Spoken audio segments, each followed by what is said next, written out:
The ratings are in for this week's edition of AEW Dynamite on TBS. TKO Group Holdings details the repayments made by ex-chairman Vince McMahon for misallocated funds. Also, on Dwayne "The Rock" Johnson's deal with TKO Group Holdings, AEW's broadcast partner WBD, an update on their lawsuit with the NBA. Also news on the contract status of several TNA wrestling stars currently appearing as part of the WWE NXT crossover. Speaking of which, Joe Hendry defeats Wolfgang of NXT in the main event of TNA Impact on Access TV. Zachary Wentz qualifies for the Ultimate X match at TNA Emergence. The date and location for Bound for Glory has now been revealed. Roman Reigns reportedly is set for SmackDown next week. Bryan Danielson details some of his duties outside of the ring in All Elite Wrestling. The Judgment Day are praised following recent major angles at SummerSlam, and details on WWE 2K25 release date.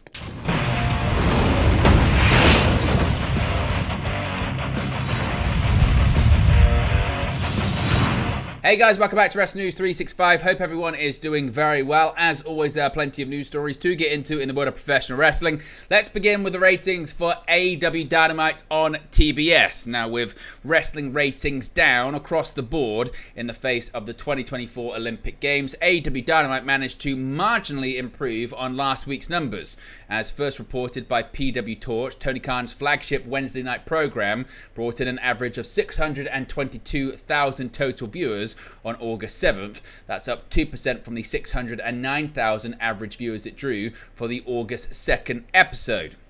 This week's show also rose in the key 18-49 demographic, up to a 0.19 from last week's 0.18. Overall, Dynamite ranked 8th in the key demographic among cable programs on Wednesday. Interestingly, Brandon Thurston of WrestleNomics noted that Dynamite's longtime leading, The Big Bang Theory, scored a 0.20 in the 18-49 demographic, which has rarely, if ever, happened before. Now, when it comes to the quarter-hour ratings, these come courtesy of WrestleNomics, so shout out to them and be sure to subscribe to their Patreon service.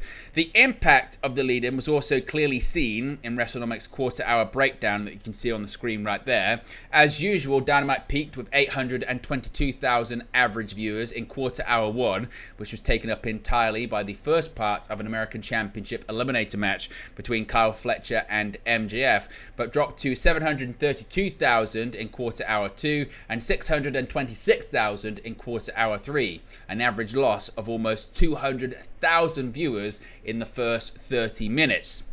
The show never really recovered from that point, eventually settling at a low point of 516,000 viewers during the 7-minute overrun, the finish and post-match of Bryan Danielson versus Jeff Jarrett. The same pattern generally held for the key demographic rating.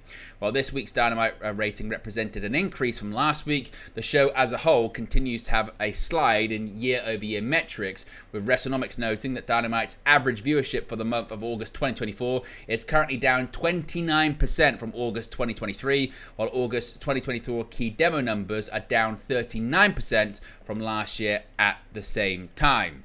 Now, details here when it comes to Vince McMahon, TKO Group Holdings, and payments that McMahon had to make back due to a misallocation of funds. Former WWE Chairman Vince McMahon resigned from WWE and parent company TKO Group Holdings back in January, following the filing of a sex trafficking lawsuit against him by Janelle Grant, 18 months after his initial retirement back in 2022, following reports he had misappropriated company funds to pay NDAs to Grant and others.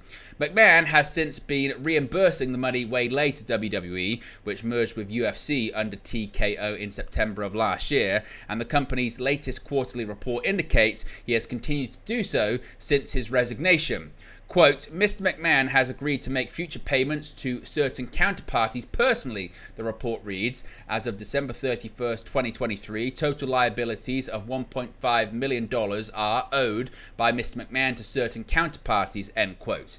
It's further noted that as of June 30, 2024, McMahon had made the payments to the relevant parties in full and directly. Quote, in connection with and/or arising from the investigation conducted by a special committee of the former WWE Board of Directors, Mr. McMahon has agreed to reimburse the company for additional costs incurred in connection with and/or arising from the same matters, the section concludes. McMahon returned to WWE after his initial resignation in January 2023, announcing his intent to secure a sale of the company. That turn of events led to the formation of TKO, with which McMahon continued as executive chairman. Grant's lawsuit in January this year alleged gross sexual misconduct and trafficking at the hands of McMahon during her time with the company, which she has continuously and vehemently denied, and saw him resign from his roles with TKO and WWE. Now, speaking of TKO Group Holdings, more details on the Rock's deal with the promotion, and more details pertaining to Dwayne "The Rock" Johnson's roles with WWE and TKO have emerged. Johnson signed an unprecedented deal to return to WWE at the beginning of 2024, receiving full ownership of The Rock intellectual property as he joined the TKO board of directors. And in April, after wrestling his first full match in 11 years at WrestleMania 40, he received over $9 million worth of TKO stock. TKO filed its report for the second financial quarter on August 8, further detailing the agreement with Johnson labeled the DJ Services Agreement. As part of the arrangement, Johnson received an RSU award approximately valued at $30 million, which was paid out in Q1 and Q2 to an expense of $6.7 million and $15.7 million. Furthermore, through the sale of licensed products utilizing his IP, Johnson was noted as receiving $300,000 and $400,000 in Q1 and Q2 respectively, plus $600,000 and $2.5 million worth of reimbursement for certain travel expenses. Johnson has not been featured on WWE since the Raw episode following WrestleMania in April. He wrestled on WrestleMania Saturday, teaming with Roman Reigns to defeat Cody Rhodes and Seth Rollins, and featured as part of the Bloodline during the main event on Sunday between Rhodes and Reigns. On Raw, he left fans with a teaser as he declared his story with Rhodes had just gotten started. For his part in WrestleMania, Johnson appeared in the long-delayed behind-the-scenes documentary detailing the process as he saw it leading into the show of shows. Now, a bit of an update here when it comes to the lawsuit involving the NBA and Warner Brothers Discovery. Per a new filing, the NBA has until August 23, 2024 to answer or move to dismiss the complaint filed against it by Warner Brothers Discovery. Following the decision made by the Basketball League to accept an 11-year streaming deal with Amazon, WBD filed a lawsuit on July 26 alleging that their contractual right to match the offer had been infringed upon. The original complaint outlined a due date for the NBA's response to be filed on or before August 15, pending any extensions, such as what was proposed on August 8, with both parties agreeing upon August 23 as a new date. The judge has since approved the proposal, ordering the new date for the NBA to either answer or move to dismiss WBD's complaint. Should there be a move to dismiss, WBD has until September 20 to file their opposition, which the NBA can further counter on or before October 2nd. Alongside Amazon, the NBA announced new broadcasting deals with ESPN and NBC worth over $2 billion each. For fans of AEW, the ongoing saga between WBD and NBA is significant, as the wrestling promotion's media rights are also up for negotiation. There were recent reports that had suggested a deal was also agreed to in principle, though not locked in, but Tony Khan later refuted that by suggesting WWE had been circulating false information. Khan met with WBD CEO David Zaslav in Paris over the weekend and posted on social media that he enjoyed the trip, but so far there is no time frame on when and where a new deal could be announced. It's also worth noting that AEW is reportedly out of its exclusive negotiating window with Warner Brothers Discovery and therefore free to negotiate with other broadcasters. Now, the ongoing working relationship between TNA Wrestling and NXT has led some to consider, could some of these TNA stars be set to jump to WWE once their contracts with Total Nonstop Action Wrestling expires? Over the last 2 months, several stars from WWE and TNA Wrestling have appeared on the others' programming. As such, some fans have raised questions about the potential for WWE to officially onboard select TNA talents in the near future.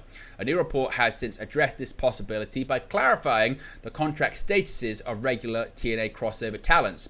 According to PW Insider Elite, the deal of TNA Knockouts World Champion Jordynne Grace is set to expire around January 2025. Grace returned to WWE television on the May 28 episode of WWE NXT, revealing herself as the challenger to Roxanne Perez's NXT Women's Championship.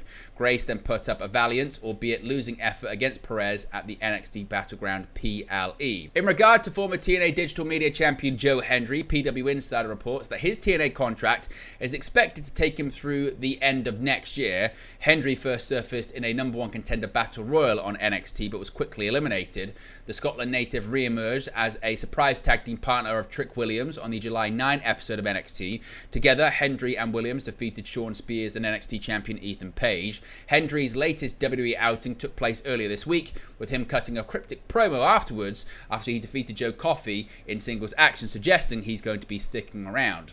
Elsewhere, the Rascals, that being Zachary Wentz and Trey Miguel, are reportedly signed to a multi-year deal that will extend beyond 2025, although its exact expiration is unknown. Wentz and Miguel also most recently appeared on this week's episode of NXT. Their outing, however, yielded heartbreaking results as their comrade Wes Lee attacked them in the wake of an NXT Tag Team Championship defeat. Now, speaking of TNA, there was Impact last night, and Joe Hendry continued this crossover between WWE NXT and TNA Wrestling. Joe Hendry goes 2-0 against Gallus members in 1 week. The August 8th episode of TNA Impact was headlined by Joe Hendry defeating NXT superstar and Gallus member Wolfgang in one-on-one action. Hendry got the victory by avoiding Wolfgang's howling swanton bomb and hitting him with a standing ovation. Hendry would then get an ovation from the Impact Zone in Tampa, Florida. Of course, earlier on in the week, as we mentioned, Joe Hendry appeared on WWE NXT and defeated Joe Coffey during the second week of the NXT Great American Bash. Also, Hendry revealed that he would be sticking around in NXT during the NXT Great American Bash. You won't even have to say his name, he will just appear. Now, speaking of Impact as well, last night we saw some qualifying matches when it came to the upcoming Ultimate X match, because Mike Bailey and Zachary Wentz are headed to Ultimate X. Speedball Mike Bailey and Zachary Wentz qualified for the Ultimate X match at TNA Emergence on the August 8th episode of TNA Impact. Bailey, the reigning X Division champion, defeated Trent Seven and Jake Something in his qualifying match. Had he lost, he would have had to relinquish his title, and a new champion would have been crowned in Ultimate X. Instead, Bailey will defend his title in the match. Bailey will be joined by Zachary Wentz, who defeated Dante Chen and Casey Navarro in his qualifying match. And we spoke about this earlier on in the week, but it's now been confirmed. Bound for Glory is headed to Detroit later on this year. TNA Wrestling announced that TNA Bound for Glory will take place on Saturday, October 26th from the Wayne State University Fieldhouse in Detroit, Michigan. Of course, it had been reported earlier this week by Fightful Select that indeed this was going to be the case. This will mark the first TNA pay-per-view event in Michigan since 2009, when TNA Slammiversary was held at the Palace of Auburn Hills. TNA Bound for Glory 2006 took place at the CompuWare Sports Arena in Plymouth, Michigan, so Bound for Glory is returning to that state. Roman Reigns, yes, he is going to be appearing live tonight on SmackDown on Fox, but it looks like he's also going to be appearing next week too. Roman Reigns is back. The original Tribal Chief returned to WWE at SummerSlam to help his former foe Cody Rhodes defeat Solo Sikoa and the Bloodline to retain the undisputed WWE Championship. Reigns is set to appear on this week's episode of the show, and while many fans are expecting the former champion to make a single appearance before returning to his lengthy post-WrestleMania absence, this reportedly is not the case. According to PW Insider, Reigns is advertised for not just this week's SmackDown, but next week's taping in Orland, Florida as well. As of this recording, there's no word on what the plans are in place for Reigns' role on SmackDown, but given Solo Sikoa's rising to become the head of the table and Reigns' subsequent actions at SummerSlam, it seems likely he'll be further involved with Sikoa and also possibly with Rhodes. Reigns and Rhodes shared a knowing glance at each other following Reigns' assistance, so it's possible the budding alliance could be explored more.